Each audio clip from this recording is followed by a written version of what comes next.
علی بھی اگلا سوال ہے، عید قربان کی قربانی واجب ہے یا کہ سنت؟ عید قربان کی قربانی جو ہے آلموسٹ امت میں اتفاق ہے کہ یہ سنت مؤکدہ ہے، واجب نہیں ہے۔ صرف حنفی تھوڑے سے اس معاملے میں سختی کا شکار ہوئے ہیں، اور وہ سختی ان کی حدیث کے ظاہری الفاظ پہ دیکھا جائے تو کسی حد تک جسٹیفائی بھی ہے۔ سنن ابن ماجہ میں حدیث ہے، المستدرک حاکم کے اندر موجود ہے، مسند امام احمد میں ہے، امام حاکم نے بھی اسے صحیح کہا، امام ذہبی نے بھی موافقت کی کہ جو لوگ استطاعت کے باوجود قربانی نہیں کرتے وہ ہماری عیدگاہوں سے دور رہیں۔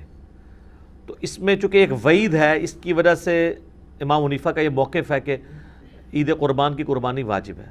لیکن ہم پہلے بھی آپ کو بتاتے ہیں کہ احادیث کو آپ نے صحابہ کے فہم کے مطابق دیکھ کے چلنا ہے، سلف کے فہم کے مطابق نہیں، صحابہ کے فہم کے مطابق۔ سلف تو امام حنیفہ بھی ہیں، انہوں نے فہم غلط لے لیا ہے، تو سلف کے فہم سے مراد ہے صحابہ کا فہم۔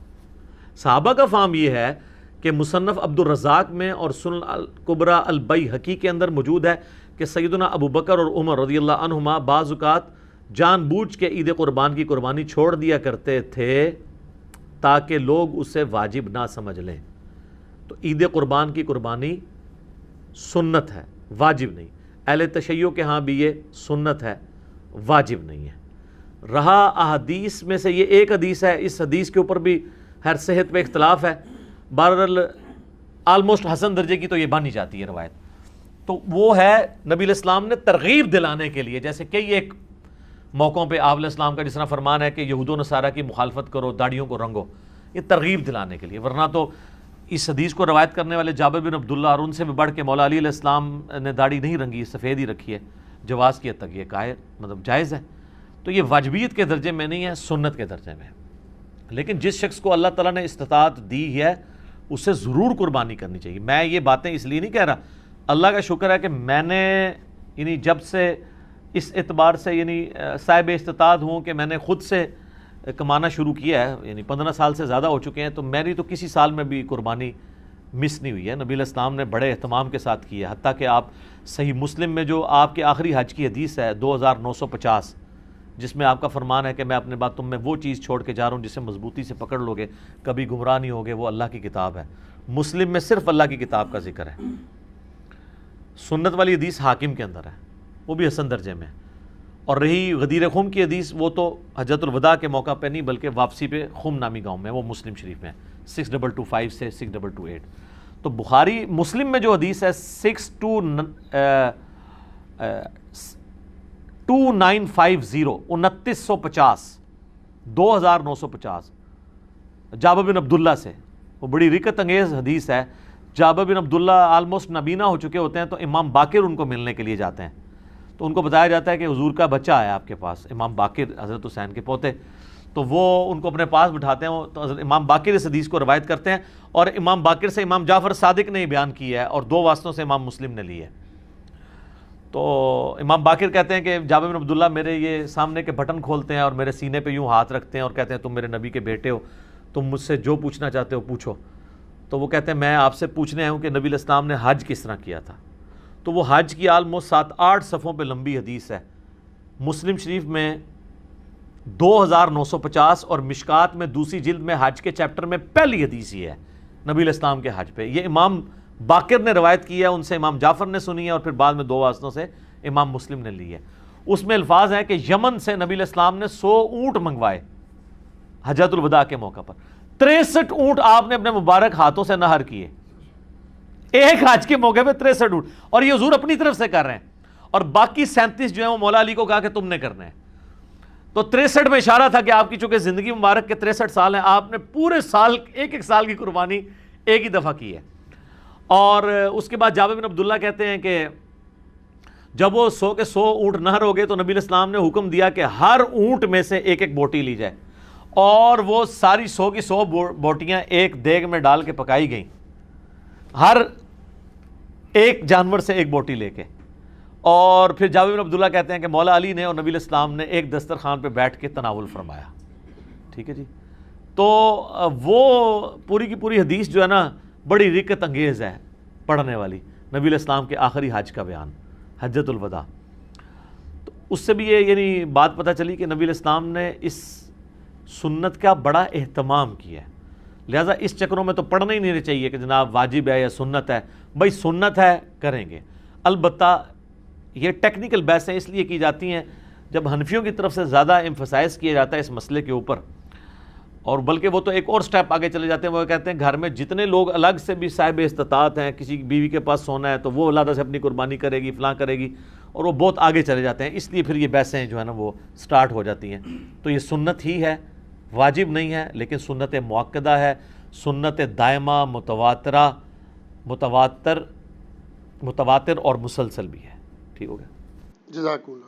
علی بھی اگلا سوال ہے, قربانی کے لیے صاحب استطاعت ہونے کے اعتبار سے نصاب کیا ہوتا ہے؟ نصاب کے اوپر جی اتفاق ہے. صاحب نصاب وہ ہے جس میں قربانی کی استطاعت موجود ہے. اس کا زکوٰۃ کے نصاب کے ساتھ 52.5 تولے چاندی یا 7.5 تولے سونے کے ساتھ کوئی تعلق نہیں. ایک غریب آدمی ہے, قربانی کے دنوں میں اس کے پاس مال آ جاتا ہے, تو وہ قربانی کے اعتبار سے صاحب استطاعت ہے, وہ قربانی کر سکتا ہے. کر سکتا ہے لفظ میں اس لیے بول رہا ہوں چونکہ واجب نہیں ہے. میں یہ نہیں کہوں گا کہ وہ ضرور کرے, پھر تو واجبیت ہو جائے گی نا. تو میں نے آپ کو پہلے اس پہ بحث کر چکا ہوں. تو وہ صاحب استطاعت ہے, ضرور کرے. جہاں ہم اتنے اور خرچے کرتے ہیں تو قربانی کیوں نہ کرے. تو اس کے لیے آپ کے پاس قربانی کا خرچہ ہونا ضروری ہے. اب قربانی کا خرچہ بھی ظاہر ہے, اگر آپ اونٹ قربان کر رہے ہیں وہ تو 1.5-2 لاکھ روپے کا, اگر حصہ بھی ڈالتے ہیں تو آلموسٹ آج کل 18 سے 20 ہزار ہے. گائے کا 13 سے 15 ہزار ہے, اور بکرا لیں گے تو کم از کم بھی کوئی بہت بھی چھوٹے سے چھوٹا بھی دوندا بکرا ملا آپ کو تو 25 ہزار سے کم تو نہیں ملنے کا. اللہ ہے کہ بہت آپ انٹیریئر پنجاب میں کہیں جنوبی پنجاب چلے جائیں تو پھر بھی 20-25 ہزار کا تو بکرا چاہیے. تو اتنی رقم آپ کے پاس اگر رقم آ جاتی ہے تو بجائے اس کو اور معاملات میں خرچ کرنے کے اور جا کے ایک کوئی LED سکرین کو 50 انچ کی اٹھا کے لے آئیں آپ گھر میں, پہلے بھی ہو 32 والی, وہ چھوٹی لگ رہی ہو, پیسے آ جائیں, کمیٹی نکلے تو یہ چیزیں چھوٹی لگنی شروع ہو جاتی ہیں. تو اس کی بجائے قربانی کریں آپ. کیوں ان معاملات کے اوپر پیسے ضائع کرتے ہیں؟ پیسے ان کاموں میں ڈالیں. ٹھیک ہو گیا, جزاک اللہ. علی بھی اگلا سوال ہے, اگر ایک خاندان میں ایک سے زیادہ لوگ مالی طور پر استطاعت رکھتے ہوں تو سب لوگوں کو الگ الگ قربانی دینا ہوگی یا ایک خاندان کی جانب سے ایک قربانی کر دینا ہی کافی ہے؟ بہتر ہے جی سب الگ الگ دیں. دیکھیں یہ فضیلت ہے, ہر بندے نے اپنی قبر میں جانا ہے, وہ اللہ کے حضور کیوں نہ قربانی لے کے جائے. ان صلاتی و نسکی و محیای و مماتی للہ رب العالمین. رہا شرعی مسئلہ تو یہ ہے کہ ایک خاندان کی طرف سے ایک قربانی کافی ہے. وہ سنن ابن ماجہ میں بھی اور جامع ترمذی میں حدیث موجود ہے. ابو ایوب انصاری رضی اللہ تعالیٰ عنہ سے جب پوچھا گیا تو انہوں نے فرمایا کہ ہم نبی علیہ السلام کے زمانے میں ایک خاندان کی طرف سے ایک ہی بکری قربان کیا کرتے تھے. پھر بعد میں جب لوگ باہم دولت میں ایک دوسرے پہ فخر کرنا شروع کر دیا تو پھر ایک سے زیادہ لوگ جانور قربان کرنا شروع کر دیا لوگوں نے. اور ایک اور حدیث ہے سنن ابن ماجہ میں بھی, المستدرک للحاکم میں, ایک اور صحابی کہتے ہیں کہ ہم تو ہمیشہ سے پورے خاندان کی طرف سے ایک ہی جانور قربان کیا کرتے تھے, بکری یا بکرا, اور لیکن اب میرے گھر والے مجھے اکساتے ہیں تو ہم یعنی ایک دوسرے پہ روب ڈالنے کے لیے کہ ہمسایوں نے تو 3 بکرے دیے ہیں, تم کیوں ایک. یہ صحابہ کے زمانے میں بھی ہے سر. یہ جو ہائری پیڑی ہے جو ہم کہتے ہیں نا, اس پیڑی نے تیار نہ کرتا, یہ وہ جو ایک خاندانی ٹسل ہے یہ. تو وہ صحابی کہتے ہیں اب مجبوراً ہمیں اپنے گھر والوں کے اکسانے کے الفاظ ہیں, اکسانے پہ ہم بھی 1-2 بکرے زیادہ کر دیتے ہیں, ورنہ شرعی مسئلہ یہی ہے کہ ایک خاندان کی طرف سے ایک قربانی. یہ خاندان سے مراد ایک چولہا ہے. ایک چولہا اس اعتبار سے کہ میاں بیوی بچے. اب آپ کو گھر ایسا لے آئیں کہ جہاں پہ 5 فیملیز رہ رہی ہیں اور چولہا ایک ہو تو وہ آپ کہیں گے ایک قربانی نہیں, وہ 5 خاندان ہے. چولہا عموماً بولا جاتا ہے اس اعتبار سے کہ ایک کوئی مرد ہے, اس کی بیوی اس کے ساتھ ہے, اس نے ماں باپ بھی اپنے ساتھ رکھے ہوئے ہیں, ایک ہی چولہے سے کھا رہے ہیں, تو وہ اس اعتبار سے ایک خاندان ہے. تو لیکن اگر 5 خاندان ایک جگہ پہ رہ رہے ہیں اور وہ دیگ پکاتے ہیں اور وہ کہیں چولہا ہمارا ایک ہے, تو دیگ پک رہی ہے تو سر ایک گائے بھی لے سکتے ہیں وہ 5 مل کے 5 حصے اس میں رکھ لیں.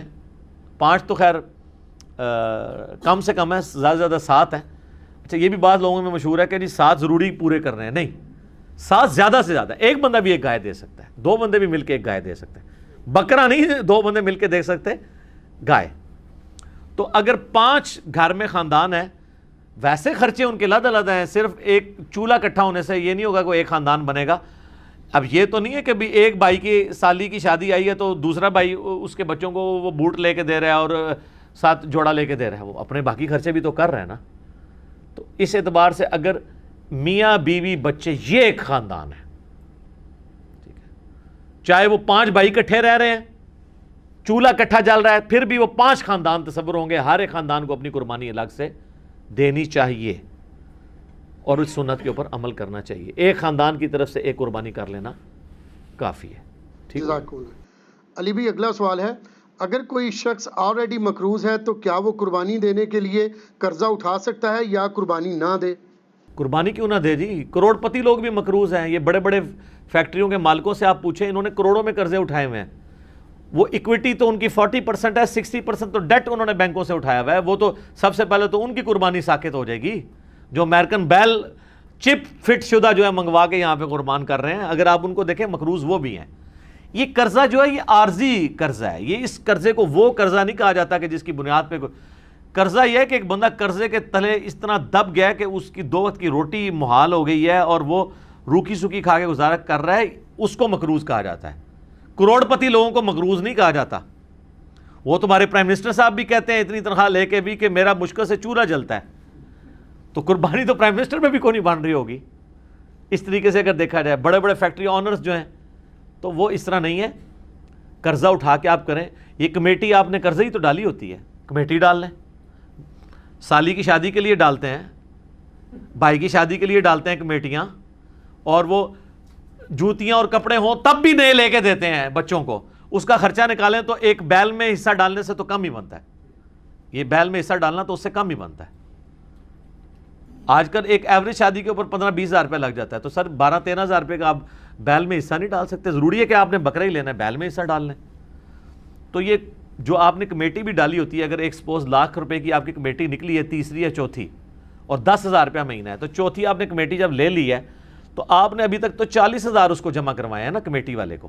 60,000 تو آپ نے بعد میں کرانے ہیں، لیکن لاکھ روپے آپ نے پہلے ہی اٹھا لیا ہے. تو 60,000 کے تو آپ بھی مقروض ہیں.